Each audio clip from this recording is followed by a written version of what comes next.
I bow to all the seekers of truth.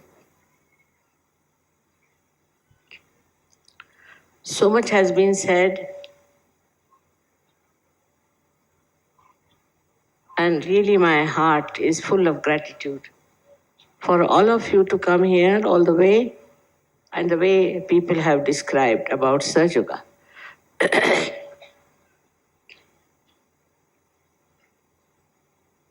To understand Sahaja Yoga, we should know where are we today in this Kali Yuga. What are we facing today? It should really make you feel quite disturbed to see the way things are going on in every country, everywhere. What's the problem? What is such a need for people to become so restless, full of tensions, collectively, country-wise, anywhere you go, you find some sort of a confusion. Terrible. The whole society seems to be boiling with a kind of a fear of destruction. What is the reason? There are so many religions, so many organized, disorganized, all kinds of things. There are so many sadhus and sants. There are so many books written about what you should have. But the only one who is a seeker of truth should see one point. Why? Why there is so much problem in this world, and how can you help them? Where is the problem? It is inside the human being. As described, you see, we have come out of animal stage to human stage. We have a human awareness, no doubt. In that awareness, we start seeing all kinds of things that are not good, which are destructive, which are disturbing. If it doesn't disturb you, that means you are not at all a sensitive person. But you are sensitive as a human being. So now, what is the reason for this? In every field of life, whether it is political, economic, or any field of life in which human beings are living, there is a very subtle problem which people don't understand. Now, if I say that there is spirit within us, which shines in our heart, you need not believe. Need not believe. But our attention is not on the spirit. They call it Atma Vimukh. Our attention is outside. At this stage, at the human awareness, our attention is outside. Outside in various things. Now, where should our attention go? To evolve. For what? To achieve what? Firstly, our attention has now go towards our spirit, towards spiritual understanding. This is one thing has to happen to human beings to begin with. Otherwise, our attention is outside. We are worried about money, worried about power, worried about this, worried about that, in competition and all kinds of things going on. But if your attention is turned somehow towards your spirit, then what happens to you is that you become the power of the spirit. And the power of the spirit is the highest power that you could think. First of all, spirit is the one that loves. Loves without asking for anything, without expecting anything, just loves. It's an unconditional type of a personality which just emits love. Anybody in trouble, anybody having a problem, just it flows. This capacity to flow in the heart exists. But on top of that is the closing point is that our attention is not on our spirit. Even in political endeavors or your economic endeavors, any endeavor, what happens is that attention is outside. So you go into competition, you go into this thing, you go on becoming very competent and then suddenly find another one coming up. There are so many struggles when your attention is outside. Because in attention outside, there is no purity. There is no purity. It's just attention to yourself. And that too is so limited. Very limited it is, because if you pay attention to yourself, there is no end to your troubles and woes. For a person, as they said, really is fact that I don't mind sleeping anywhere. I don't mind eating anything. I am not bothered about all these things. It's a fact. Because, you see, it's not very important, I think. But without thinking, I'm made like that. I am like that. All right. But Sahaja have become like this. This is the miracle that human beings have turned their attention to their spirit. Then you are amazed how things work out.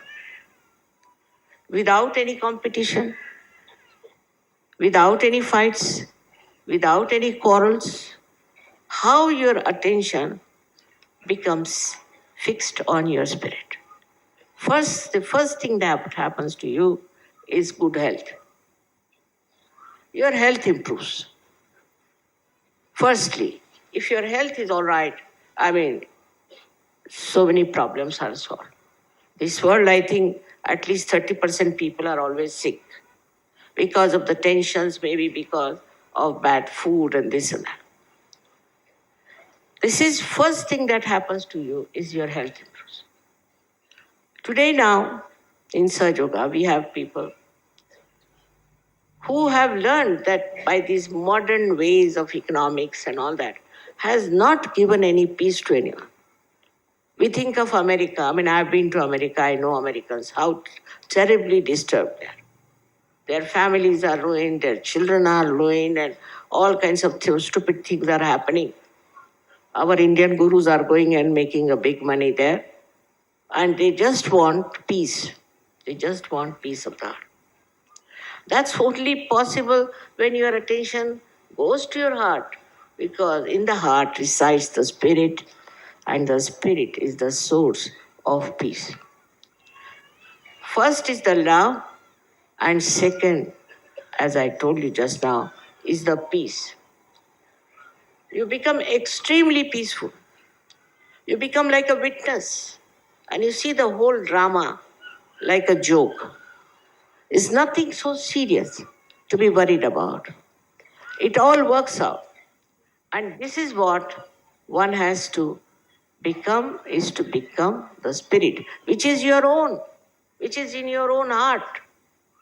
And that is the source, as I told you, of love. And again, I say of peace.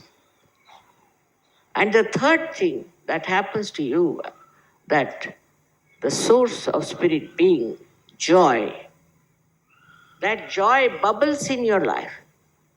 It just bubbles in your life. You don't know how to get out of that great ocean of joy. You start swimming in it, enjoying it, every bit of it. You touch all the shores, going around the whole world, their hearts and everything. It is in the heart that resides. Again, I say, it is not in the brain. No mental activity can take you to spirit. Spirit is only possible if your attention could be somehow taken to the spirit. And that's possible only through Kundalini awakening.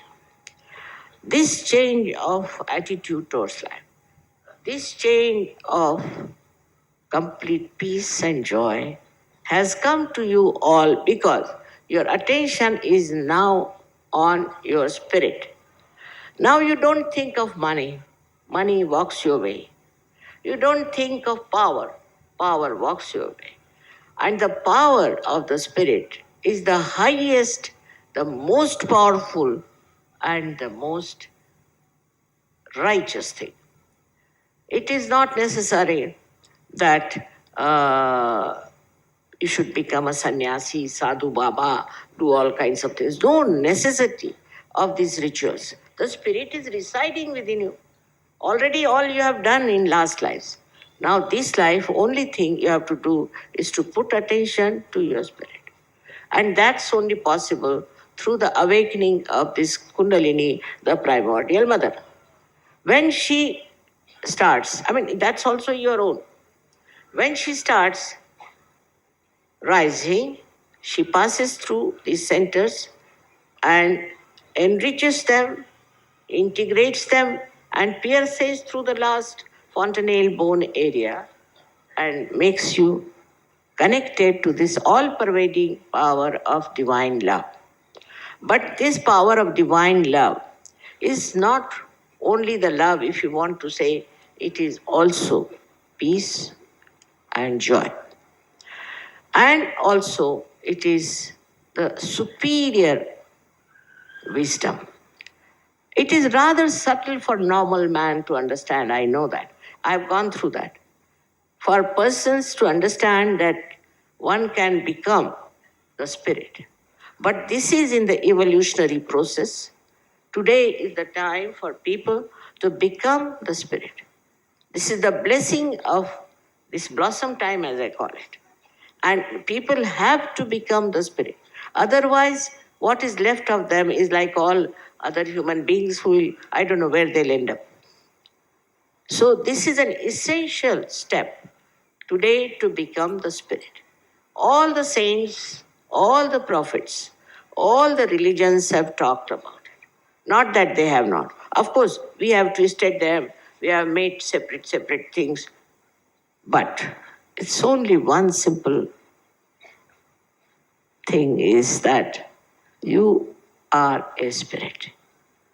And that spirit, unless and until you become, you cannot achieve any peace, any joy, and no love. The Sahaja Yogis here are sitting, have achieved it. They don't think they are from foreign countries or from this country or that country. They don't want, now here it is in this camp, we don't have very good arrangements for sleeping or eating or anything, no good bathrooms, nothing. They are just enjoying themselves. Nobody minds it. Of course, certain things of particular country may linger on. But then it drops. It drops. Gradually it starts dropping out. Like a flower, when it becomes the fruit, all its petals and everything drops out and then it becomes the fruit. So you have now become the fruit of knowledge, fruit of wisdom and of love. For knowledge, you don't have to read books. There's no need to. People who have read too many books are difficult to get Sahaja Yoga. But what you have to see yourself, what is the reality.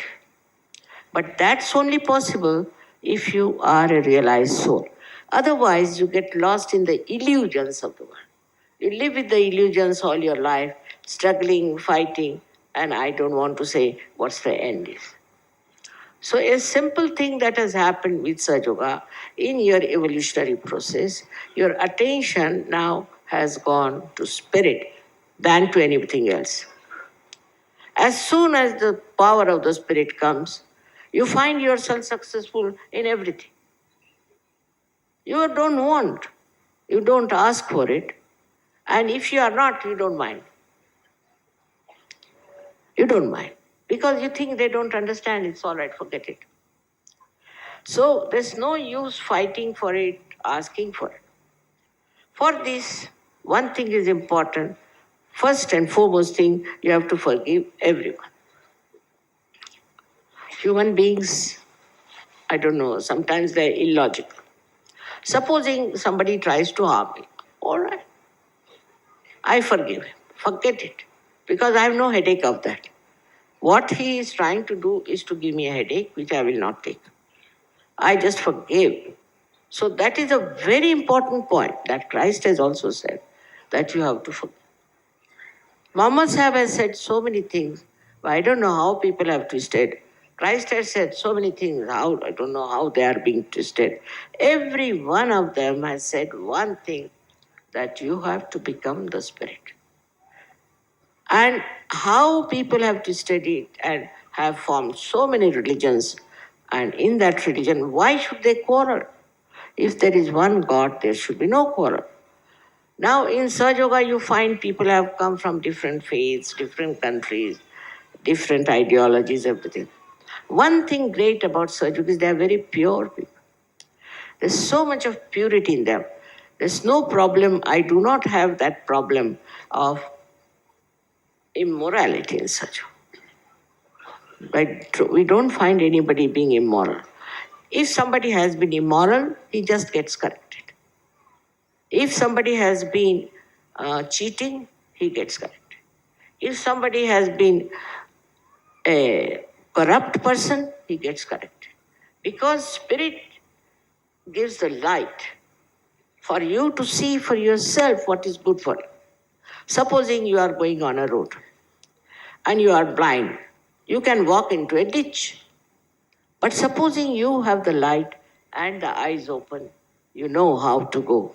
And that's exactly what has happened in Sahaja Yoga, that people have realized how to move, how to go about, how to walk, and not to fall in the ditch. I have seen people who have fallen into ditch also. But I have nothing but love for them, because they were blind. You see, for a blind person, you can just have love, isn't it? And I found that once I forgive them completely, and I ask them, all right, even if they have abused me, said things against me, it's all right. Because they don't know what they're doing. They are blind people. So once you feel that way about others, that doesn't matter.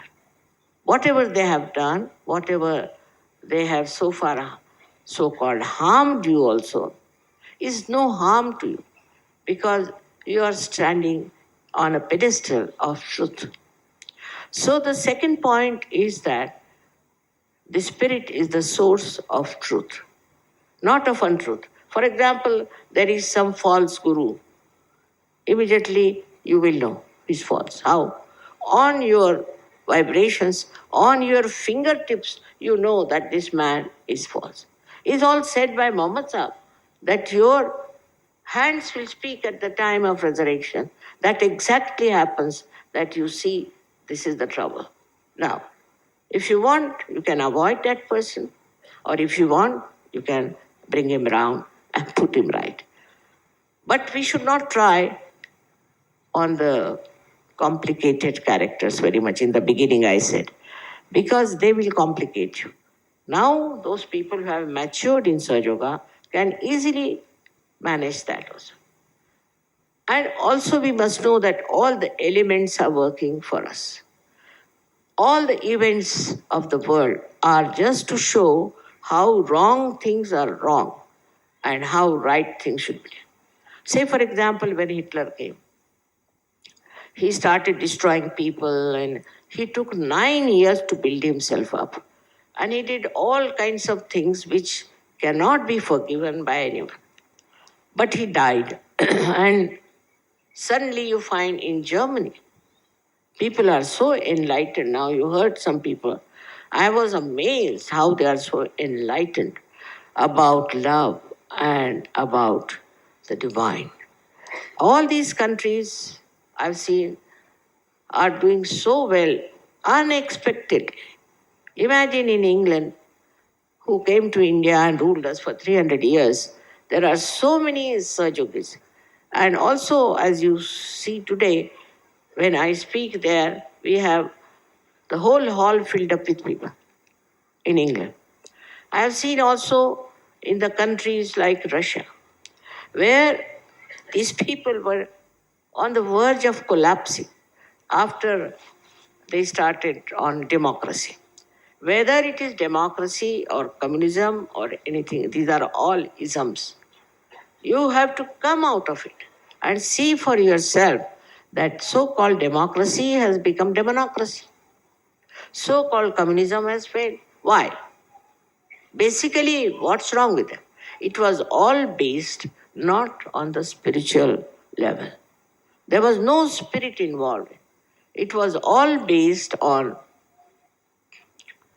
I should say, on the endeavors which are outside, which were very limited. And those limits, once they break, you see, you have a problem. Now, economics, the world economics, if you see, is collapsing. Everywhere there is recession. If they are such experts, then why there is recession? Why there are problems? Now, the people who say we must remove the poverty, I agree, but not by giving some sort of a baker's gift, but with self-respect. You can do it. You can do it. Because if you can approach people who need with Sahaja Yoga and enrich them, you'll be amazed that themselves will do better and work it out. All kinds of things, you see, like in abroad, people used to say, Mother, you talk of spiritual life, then why is it India is so poor?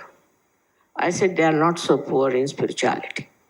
They may be poor in money. Those who have got lots of money, are they also very good people? Are they also doing something very good? In the same way, those who are poor are not doing something good that one should have compassion on. Agreed. Now what to do? If both sides are so miserable, what should we do? Is to change them. Change the whole attitude towards life. Immediately, I've seen people who are supposed to be rich start understanding poverty. They start sharing. They start working it out.